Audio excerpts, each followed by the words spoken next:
Hi everyone guys, आप सभी का फिर से स्वागत है अरमान वर्क चैनल पर। आज हम जमाबंदी पंजी 2 के बारे में देखेंगे और जमाबंदी पंजी होता क्या है इसके बारे में भी आपको बताएंगे।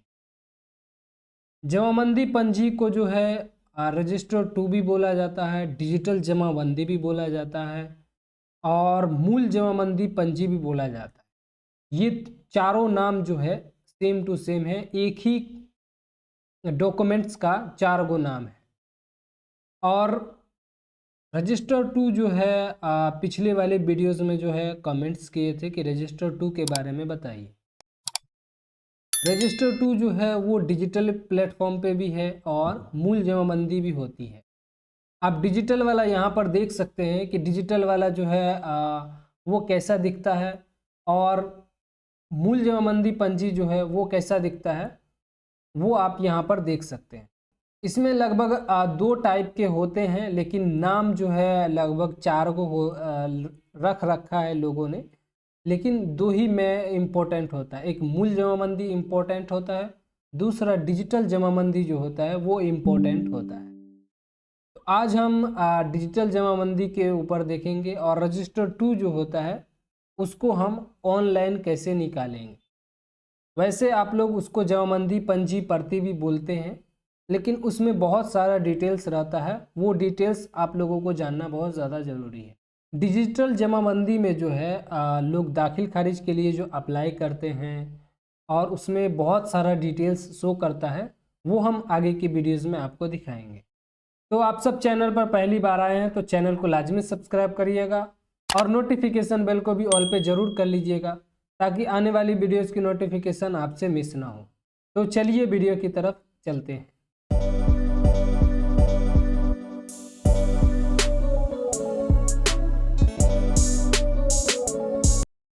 सबसे पहले जो है क्रोम ब्राउज़र पे आना है। क्रोम ब्राउज़र पे आने के बाद जो है आपको यहाँ पर लैंड रिकॉर्ड बोला जाता है, वो आपको सर्च करना है।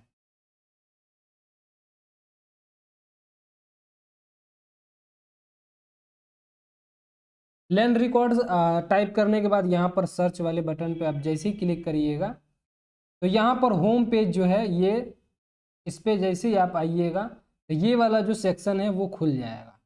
ये वेबसाइट है, ये ओरिजिनली वेबसाइट है इनका। यहाँ पर देखें कि राजस्व भूमि सुधार विभाग आम नागरिकों को उपलब्ध कराई जा रही ऑनलाइन सेवा है। इसमें बहुत सारी सेवाएं हैं और मैंने इस भू अभिलेख के बारे में बहुत सारी वीडियोस बनाया है, उसको आप ज़रूर जाकर देखें, आई बटन में भी आपको मिल जाएगा। मेन बात है डिजिटल जमाबंदी जो है आप लोग जिसको रजिस्टर 2 बोलते हैं, वो यहाँ पर देखें जमाबंदी पंजी देखें, इस पर आप जैसे ही आप क्लिक करिएगा तो यहाँ पर जो है ये एक नया इंटरफेस शो करेगा। ये बिहार का वेबसाइट है, इसीलिए आप बिहार का डेटा देख सकते हैं इसमें। तो आपको सबसे पहले आप अपने बिहार में जितने सारे ज़िले हैं उसका सिलेक्शन आपको करना होगा। आपको अपने गांव का जो ज़िला है वो आपको सेलेक्ट करना है। तो मान लेते हैं यहाँ पर मैंने ज़िला सेलेक्ट कर लिया है। फिर उसके बाद आपको अंचल सेलेक्ट करना है। अंचल जो है जहाँ आपका सीओ बैठता है वो अंचल आपको सेलेक्ट करना है। सेलेक्ट करने के बाद यहाँ पर प्रोसीड है, इस पर आपको क्लिक करना है। फिर आपके बाद हल्का जो होता है वो आपको सेलेक्ट करना है। इसमें मेन प्रॉब्लम क्या होता है, कभी कभी ये आपको इसमें नहीं दिखेगा। तो एक ये होता है कि जैसे मान लीजिए कोई बड़ा गांव है, तो बड़ा गांव के अंदर में बहुत सारा गांव आता है। अब जैसे मान लीजिए यहाँ पर देखें कि मैं पीठा डोभी खोज रहा हूँ, इसमें तो नहीं मिल रहा है, इसके अंदर में होता है। जैसे आपका मोतीपुर एरिया हुआ तो मोतीपुर एरिया के अंदर में वो रहता है। तो यहाँ पर मैं इसको क्लिक कर लेता हूँ, हल्का जो है। इसके बाद यहाँ पर देखें कि दो सेक्शन दिख रहा है। ये दो दो सेक्शन क्यों दिख रहा है, क्योंकि इसी के अंदर में ये रहता है।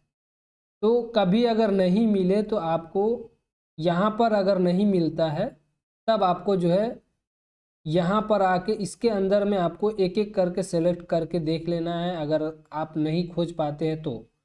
नहीं, अगर आपके आसपास के गांव दिख रहा है तो उस पर आप जब क्लिक करिएगा तब आपको उसके अंदर में यहाँ पर आपको दिखेगा। तो यहाँ पर मैं सिलेक्ट कर लेता हूँ। सिलेक्ट कर लेने के बाद यहाँ पर देखें कि लगभग में 8 तरीकों से आप डेटा को सर्च कर सकते हैं। एक पहला होता है भाग वर्तमान से। भाग वर्तमान उसको बोला जाता है जो आजकल के डिजिटल जमाबंदी को जो है, डिजिटल जमाबंदी में जो नंबर शो ऑफ होता है वो बोला जाता है भाग वर्तमान में। जैसे आपका दाखिल खारिज होगा तो अब आपको डिजिटल जमाबंदी का नंबर नहीं दिया जाएगा। मान लीजिए जैसे कि 381 है, 385 है, 485 है, तो ये जमाबंदी नंबर आपको नहीं दिया जाएगा, आपको भाग संख्या, पृष्ठ संख्या दिया जाएगा अगर आपका मान लीजिए नया दाखिल खारिज होता है तो। फिर आप रैयत के नाम से भी खोज सकते हैं, लेकिन बहुत लोग हैं जो हिंदी में भी दाखिल खारिज के लिए अप्लाई करते हैं, इंग्लिश में भी दाखिल खारिज के लिए अप्लाई करते हैं। आप अपने स्तर से जैसा सुटेबल लगे आप वैसा सर्च कर सकते हैं।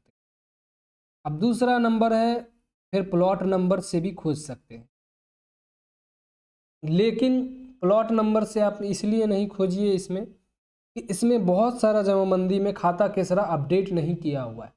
अपडेट नहीं होने की वजह से प्लॉट नंबर भी आपको नहीं दिखेगा। आपको मैं दिखाऊंगा कि ऐसा जमाबंदी है जिसमें 4 बीघा ज़मीन है, लेकिन उसमें खाता खेसरा अपडेट नहीं किया हुआ है। अपडेट कराने के लिए राजस्व महाअभियान अभी शुरू किया गया था, लगभग आज से 2 महीना के 3 महीना पहले।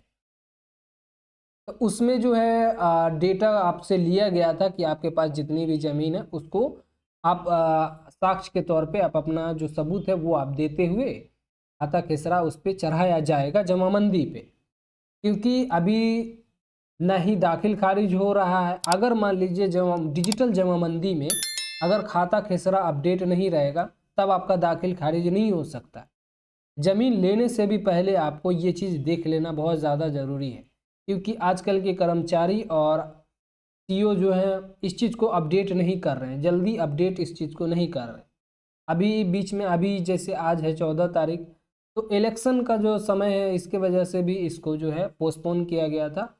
अब मैंने न्यूज़ देखा है अभी तो 20 तारीख तक जो है इसको बोला है कंप्लीट कर दूंगा और अपडेट करने की कोशिश किया जाएगा। प्लॉट नंबर से आप इसको नहीं खोजें ही तो बेहतर है, कभी कभी मिल भी जाता है, अब आप ट्राई कर सकते हैं। फिर खाता नंबर से भी आप ना ही ट्राई करें तो बेहतर है।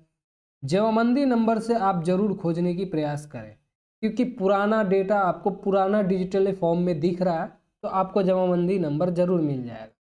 रसीद है, मान लीजिए जैसे कि 381 जमाबंदी नंबर है, 381 यहाँ पर आपको लिखना है। फिर उसके बाद यहाँ पर आपको सुरक्षा कोड देना है, फिर आपको यहाँ पर सर्च वाले बटन पे क्लिक करना है।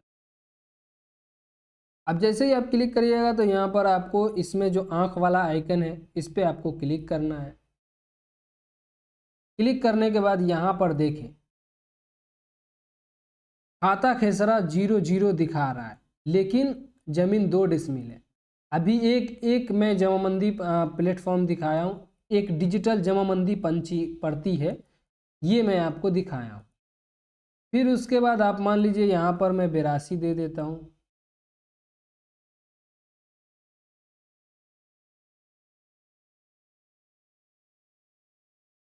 अब यहाँ पर देखें कि मेन इम्पोर्टेंट ये चीज़ है, ये जमाबंदी डिजिटली जमाबंदी पंजी पड़ती है, लेकिन इसमें प्रॉब्लम्स क्या है ये मान लीजिए आप देख लीजिए। 1 एकड़ 113 डिसमिल पॉइंट 97 यानी 213 डिसमिल 2 एकड़ ज़मीन जो है वो है अभी इसके पास, लेकिन पाँचे को खेसरा में दिखा रहा है।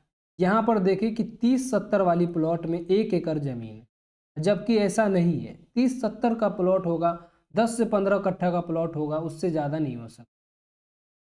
तो इसमें जो है ऐड करके ये दे रखा है। अब मान लीजिए 32-14 जो प्लॉट नंबर है वो 79 डिसमिल का नहीं होगा। इसी को ठीक करने के लिए जो है राजस्व महाअभियान शुरू किया गया था। इसी में जो है आपको प्रॉपर उसका खाता खेसरा देते हुए वहाँ आपको डॉक्यूमेंट्स जमा करना था। डिजिटल जमाबंदी पंजी हम लोग इसको बोलते हैं, क्योंकि ये डिजिटल फॉर्म में दिखता है। इसका जब ओरिजिनल वाला आपको मैं दिखाऊंगा, डाउनलोड करने का जो तरीका है मैं बताऊंगा, तो इसमें आपको सिर्फ डिजिटली वाला मैं दिखा रहा हूँ। अगले वीडियोस में जो है मैं ओरिजिनली वाला जो इसको मूल जमाबंदी पर्ची हम लोग बोलते हैं, रजिस्टर 2 भी हम लोग बोलते हैं, वो आपको डाउनलोड करने का तरीका मैं बताऊंगा। तो ये जो है आप देख सकते हैं, इसकी जो रसीद है यहाँ पर देखिए कि तारीख अंतिम लगान जो है इसका 2016 से 17 तक था। इसमें लगान बकाया 0 दिखा रहा है, और इसमें मान लीजिए दाखिल खारिज हुआ है जिन जिन लोगों का, तो यहाँ पर उनका डेटा दिखता है। और आपको जब पुराना वाला जमाबंदी जो है, जो मूल जमाबंदी पर्ची है, उसमें ये डेटा भी रहता है, इसको भी रखा जाता है। लेकिन 2016 के बाद ये डेटा ऑनलाइन में ही रहता है, ऑफलाइन जो है इसको नहीं इम्प्लीमेंट किया जाता है। पहले हाथ से लिख करके मूल जमाबंदी पर्ची पर लिखा जाता था, केस नंबर, उसका दाखिल खारिज के लिए कौन अप्लाई कर रहा है, किसने ज़मीन खरीदा है, वो सारा डिटेल्स लिखा जाता था। लेकिन अब इसमें डिजिटली फॉर्म में आप यहाँ पर भी देख सकते हैं कि इस जैसे टीप लाल राय है, या ये नहीं रहे, या इनके बाल बच्चे ने ज़मीन इन लोगों को बेचा है मान लीजिए, तो ये लोग जो है दाखिल खारिज के लिए डिजिटली फॉर्म में अप्लाई किए। और ये सब आप जो देख रहे हैं 2018, 2021, 22, 2022, 23, 2024, 25, तो ये खाता खिसरा तब मान लीजिए 300 डिसमिल ज़मीन है, तब 300 डिसमिल था। इसमें खाता खिसरा जो है उसी वक्त जब दाखिल खारिज के लिए 2018-19 में अप्लाई किया जा रहा था, तब इसमें जो है खाता खिसरा को ज्वाइन कर दिया गया, क्योंकि ज्वाइन करेगा तभी दाखिल खारिज होगा। अब आप अपने मर्जी से इसमें खाता खिसरा ऐड नहीं कर सकते, तो आपको 213 डिसमिल का प्रूफ देना होगा, तब जाके आपको खाता खिसरा जो है इसमें ऐड किया जाएगा। मैं अपने जमाबंदी में भी जो है खाता खिसरा को अपडेट किया हूँ, इसके बारे में भी हम कभी आगे की वीडियोस में आपको ज़रूर बताएंगे। तो हमने डिजिटली फॉर्म में जो जमाबंदी पंजी पर्ची है उसको कैसे निकालते हैं उसके बारे में मैंने बहुत सारी बात बताई है। आप लोग इस बात को ध्यान ज़रूर रखिएगा, क्योंकि ये मैं जो बात बताया हूँ वो बहुत ज़्यादा इम्पोर्टेंट है। प्लॉट नंबर के यहाँ पर जो मैं जितनी सारी बात बताया हूँ वो बहुत ज़्यादा इम्पोर्टेंट है। तो आप सबको थोड़ा सा भी वीडियो इन्फॉर्मेटिव लगा हो तो वीडियोस को लाइक ज़रूर करिएगा, और साथ ही चैनल को भी ज़रूर सब्सक्राइब करिएगा, ताकि आने वाली वीडियोस की नोटिफिकेशन जो है आपसे मिस ना हो। और वीडियो समझने में अगर कोई भी प्रॉब्लम्स हो रही हैं तो कमेंट ज़रूर करिएगा, ताकि मैं जल्द से जल्द उसका रिप्लाई देने की भी कोशिश करूं। तो मिलते हैं नेक्स्ट वीडियो में। आप सभी का धन्यवाद।